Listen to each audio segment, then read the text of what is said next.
पहले सत्र में 17वीं लोकसभा के पहले सत्र में दोनों सदन ने 30 विधेयक पारित किए थे। ये अपने आप में रिकॉर्ड है।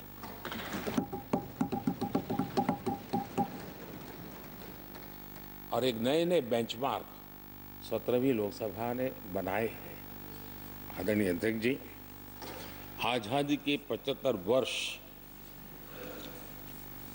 पूरा होने का उत्सव हम सबको कितना बड़ा सौभाग्य मिला कि ऐसे अवसर पर हमारे सदन ने अत्यंत महत्वपूर्ण कामों को नेतृत्व किया। हर स्थान पे हुआ। शायद ही कोई सांसद ऐसा होगा कि जिसने आज़ादी के 75 वर्ष को लोकोत्सव बनाने में अपने अपने क्षेत्र में भूमिका अदा न की हो। यानी सचमुच में आज़ादी के 75 वर्ष को देश ने जी भर कर के उत्सव से बनाया और उसमें हमारे माननीय सांसदों की और इस सदन की बहुत बड़ी भूमिका रही है। हमारे संविधान लागू होने के 75 वर्ष, ये भी अवसर इसी समय इसी सदन को मिला है, इसी सभी माननीय सांसदों को मिला है। और संविधान की जो भी जिम्मेवारियां उसकी शुरुआत यहाँ से होती है और उनके साथ ये जुड़ना ये अपने आप में बहुत बड़ी प्रेरक है। आदरणीय अध्यक्ष जी, इस कार्यकाल में बहुत ही रिफॉर्म्स हुए हैं और गेम चेंजर है। 21वीं सदी के भारत की मजबूत नींव उन सारी बातों में नजर आती है। एक बड़े बदलाव की तरफ तेज गति से देश आगे बढ़ा है और इसमें भी सदन के सभी साथियों ने बहुत ही उत्तम मार्गदर्शन किया है, अपनी हिस्सेदारी जताई है और देश, हम संतोष से कह सकते हैं कि हमारी अनेक पीढ़ियां जिन बातों का इंतजार करती थी, ऐसी बहुत से काम इस 17वीं लोकसभा के माध्यम से पूरे हुए। पीढ़ियों का इंतजार खत्म हुआ। अनेक पीढ़ियों ने एक संविधान इसके लिए सपना देखा था, लेकिन हर पल उस संविधान में एक दरार दिखाई देती थी, एक खाई नजर आती थी, एक रुकावट चुभती थी। लेकिन इसी सदन ने धारा 360 आर्टिकल 370 हटा करके संविधान के पूर्ण रूप को उसके पूर्ण प्रकाश के साथ उसका प्रकटीकरण हुआ। और मैं मानता हूं, जब संविधान के 75 वर्ष हुए हैं, जिन जिन महापुरुषों ने संविधान को बनाया है, उनकी आत्मा जहां भी होगी जरूर हमें आशीर्वाद देते होंगे ये काम हमने पूरा किया।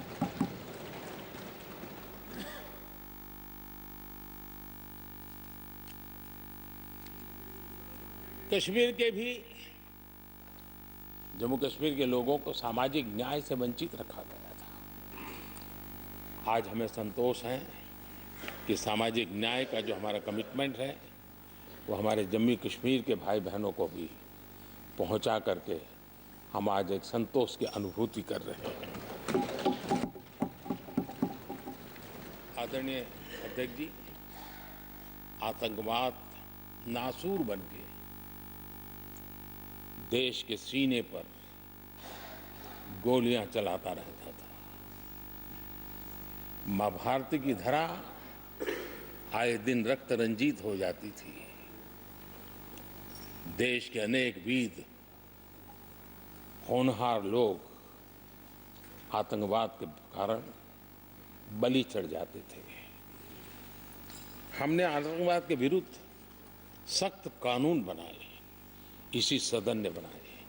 मुझे पक्का विश्वास है कि उसके कारण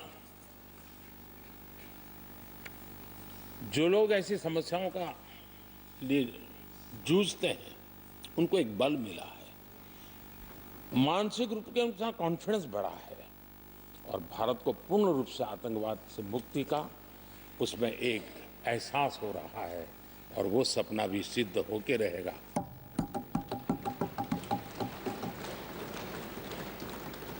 हम 75 साल तक अंग्रेजों की दी हुई दंड संहिता में जीते रहे।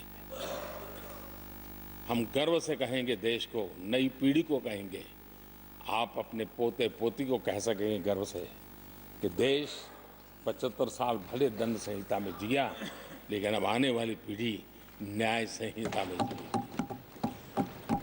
और यही सच्चा लोकतंत्र है। आदरणीय अध्यक्ष जी, मैं आपका एक बात के लिए और अभिनंदन करना चाहूंगा कि नया सदन, इसकी भव्यता वगैरह तो है ही, लेकिन उसका प्रारंभ एक ऐसे काम से हुआ है जो भारत की मूलभूत मान्यताओं को बल देता है और वो नारी शक्ति वंदन अधिनियम। जब भी इस नए सदन की चर्चा होगी तो नारी शक्ति वंदन अधिनियम इसका जिक्र होकर के, यानी एक, और भले ही वो छोटा सत्र था लेकिन दूरगामी निर्णय करने वाला सत्र था। इस नए सदन की पवित्रता का एहसास उसी पल शुरू हो गया था जो हम लोगों को एक नई शक्ति देने वाला है और उसी का परिणाम है कि आने वाले समय में जब बहुत बड़ी मात्रा में यहाँ हमारी माताएं बहनें बैठी होगी, देश गौरव की अनुभूति।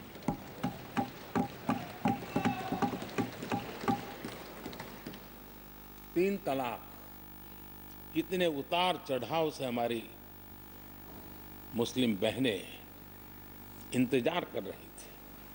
अदालतों ने उनके पक्ष में निर्णय किए थे, लेकिन वो हक उनको प्राप्त नहीं हो रहा था। मजबूरियों से गुजारा करना पड़ रहा था। कोई प्रकट रूप से कहें, कोई अप्रकट रूप से कहें, लेकिन 3 तलाक से मुक्ति का बहुत महत्वपूर्ण और नारी शक्ति के सम्मान का काम 17वीं लोकसभा ने किया है। सभी मान्य सांसद, उनके विचार कुछ भी रहे हो, उनका निर्णय कुछ भी रहा हो, लेकिन कभी न कभी तो कहेंगे कि हाँ, इन बेटियों को न्याय देने का काम भी करने के समय हम वहां मौजूद। पीढ़ियों से होता यह न्याय हमने पूरा किया है और वो बहनें हमें आशीर्वाद दे रही है। आदरणीय अध्यक्ष जी, आने वाले 25 वर्ष हमारे देश के लिए बहुत महत्वपूर्ण है। राजनीति की गहमागहमी अपनी जगह पे है, राजनीतिक क्षेत्र के लोगों की अपनी आशा आकांक्षा अपनी जगह पे है, लेकिन देश की अपेक्षा, देश की आकांक्षा, देश का सपना, देश का संकल्प ये बन चुका है। 25 साल वो हैं जो देश इच्छित परिणाम प्राप्त करके रहेगा।